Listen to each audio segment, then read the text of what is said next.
So here we have the Toyota Aygo 1 litre Expression on a 65 plate. I'm going to start off by showing you around the outside of the car, and then we'll hop in and run through some controls on the inside.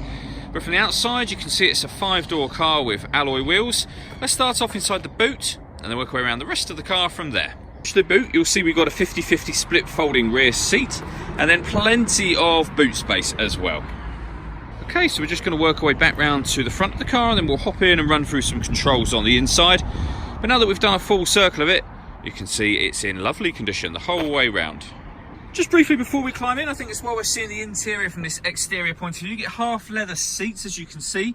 There's plenty to run through on the dashboard, so let's hop in and we'll do that right now. Okay, so now that we're inside the car, we're going to start with the dials. On the left-hand side, we have the rev counter. We have the speedometer in the middle, and in the middle of that, the total miles for this car, which are 33,117, directly below which we've got the fuel gauge. If we back out to the steering wheel, on the left-hand side, we have stereo controls, and on the right-hand side, we have the ability to answer and end phone calls. We've also got cruise control just behind the steering wheel there as well.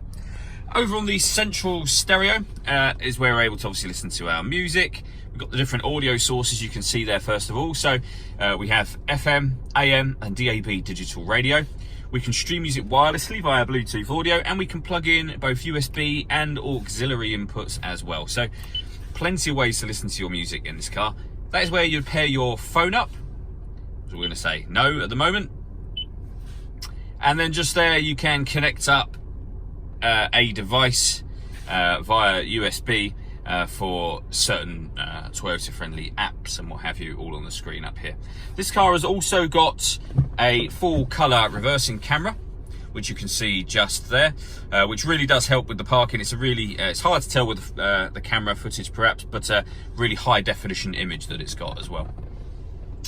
Below that, we have the air conditioning. So fan speed with this inner dial, temperature with the outer one.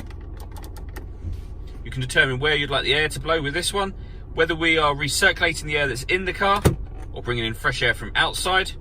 That button turns the rear heated screen on or off as it is now, and then that one turns on the air conditioning. So when that light is on, the air conditioning is on. So there you go, that's on, and you can hear it just click to turn itself on, and obviously press the same button to turn it off again.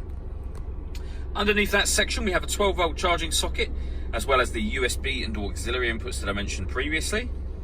And then finally, a 5-speed manual gearbox. All that leaves me to say is thank you for taking the time to watch this video. If you'd like to come and see the car in person and have a test drive, please feel free to call any of our MJA sites. We'd love to hear from you soon.